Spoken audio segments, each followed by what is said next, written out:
A prominent figure in the entertainment industry for close to 4 decades.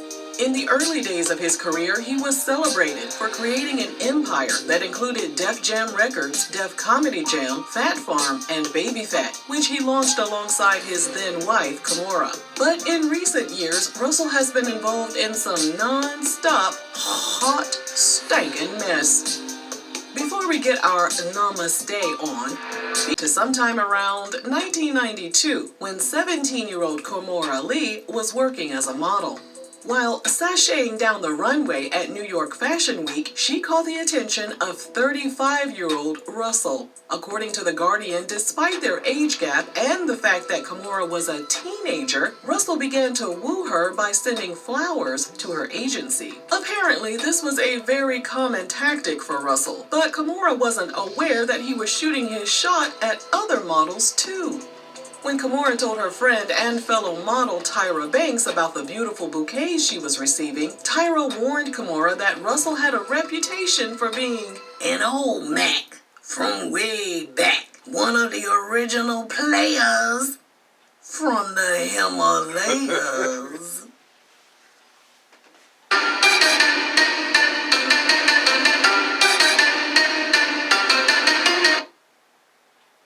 Now, how the hell did Tyra know that Russell was thirsting after other models? Well, get this. Russell reportedly sent 19-year-old Tyra the exact same flowers he sent Kimora. Kimora ignored her friend and decided to give Russell a shot. Now, even though the age of consent in New York is 17, Russell has since confirmed that they didn't start dating until after Kimora turned 18. He also stated Kimora's mom and her manager approved, supported, and pushed their relationship. Anyway, he and Kimora were on again, off again for several years, and Kimora quickly realized that Tyra was right. She told The Guardian, "He was a playboy, and I am a bit crazy because of it today." So Russell pursued a young, naive teenager and wooed her, only to step out on her and entertain other women. Kimora booked a trip to Milan to create some distance between them, and that's when Russell realized he had messed up a good thing. He even took up veganism and started downward dogging on some yoga mats. He stayed away from all the parties and stopped entertaining other models in an effort to win Kimora back. And, well, it worked.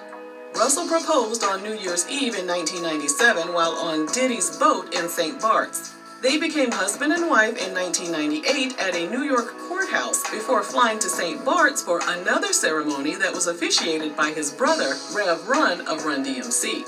They welcomed their daughter Ming Lee in January 2000, and another daughter named Aoki was born in August 2002. Things were going great with the couple, and they were living life in the fab lane. Even Tyra was shocked. She told People magazine that Kimora, quote, turned the man about town into a loving husband and papa. But it didn't last. Russell told People magazine in March 2006 that they had been separated for some time, although they still lived under the same roof. He added that they were committed to co-parenting and would remain business partners. So what went wrong? Russell said screw taking accountability and put all the blame on Kimora. He told Page 6, "Kimora is very strict. She restricted me for many years. I just got her foot off my neck."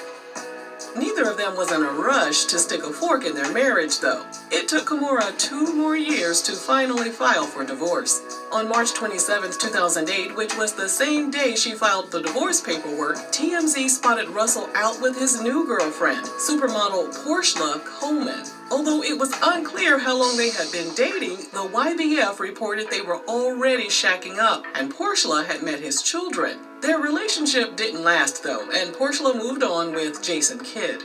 Russell was ordered to pay Kimora $40,000 per month in child support, and he and Kimora remained on good terms for several years. She was even spotted vacationing with him, their children, and one of Russell's new girlfriends in 2012. Natasha Williams-Block was an 18-year-old freshman at UCLA. She's the latest woman to come forward to accuse music mogul Russell Simmons of sexual misconduct. 2017 brought a whole new slew of trouble for the business mogul. At the height of the Me Too movement, several women came forward to accuse him of misconduct, including model Carrie Clausen-Kaligi, who claimed Russell assaulted her in 1991 when she was 17. She also claimed film director Brett Ratner was there and watched the entire encounter and didn't even try to help her. Russell later said he remembers everything that happened and that it was a consensual encounter. Brett also released a statement and said he had no recollection of Carrie asking him for help. Brett also had similar allegations against him from various women. Jenny Lumet, the daughter of filmmaker Sidney Lumet, Kelly Cutrone, and even a Real Housewives of New York star all came forward with allegations against Russell. As of July 2018, 18 women had accused him of non-consensual acts. In response, Russell tried to start the #NotMe movement to deny any allegations that were made as a part of the Me Too movement. He even had support from Kimora. The NYPD opened an investigation, and his legal team, which included Eva Marcel's ex-husband Michael Sterling, told TMZ Russell took a polygraph test to address Carrie Clausen-Kaligi's allegations. According to his lawyers, Russell passed the test with flying colors. But, of course, the results aren't admissible in court. A woman named Jennifer Jurasic claimed Russell took advantage of her in 2016, and she filed a $5 million lawsuit against him. Kimora stepped up and called the woman a liar. Russell also denied the allegations and said their encounters over a 10-year time period were all consensual.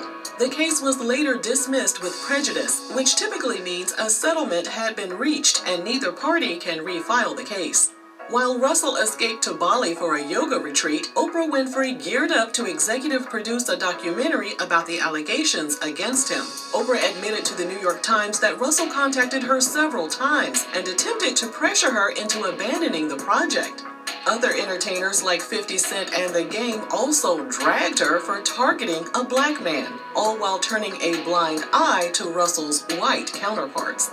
In the end, Oprah withdrew as executive producer, but she made it clear that her decision had nothing to do with Russell's request. I stand in support of these women. But she also says she worried about inconsistencies in accusers' stories. As if he didn't have enough things to worry about, Russell eventually decided to go against the one person who's always had his back, his ex-wife, Kimora. In 2021, he sued Kimora and her husband, Tim Leisner. In court documents, Russell said he worked with Kimora and Tim on a company that owned stock in Celsius Energy Drink. Russell believed Kimora and Tim used 4 million shares as security to post bond for Tim after he was caught up in a money laundering scandal.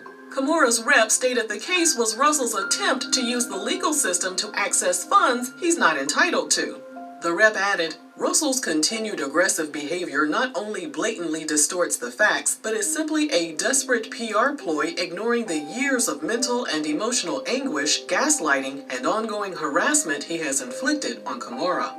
Their friendship has continued to crumble throughout the years, and things came to a head on Father's Day 2023. It all started when their daughter Ming wished Kimora a happy Father's Day and failed to acknowledge Russell. Russell then shared an Instagram post blaming Kimora for making him jump through hoops to be a father to his kids. That's when their daughter Aoki took to her social media account to explain that Russell became upset when she wouldn't pick a side in Russell's lawsuit against Kimora and Tim. Aoki also posted text messages from him, as well as a screen recording of Russell going ballistic.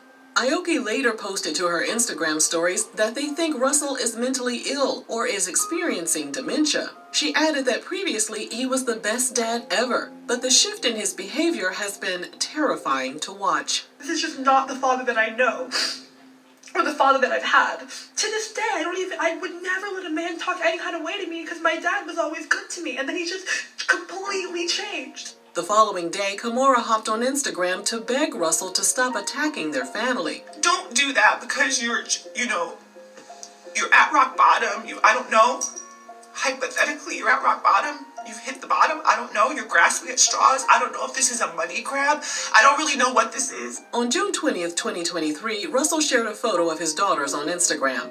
In the caption, he apologized for being frustrated and for yelling. He added, "But know this, there are no conditions. For sure, I love you guys more than I love myself. Do you agree that Russell is a walking red flag? Let us know down below. And thanks for watching.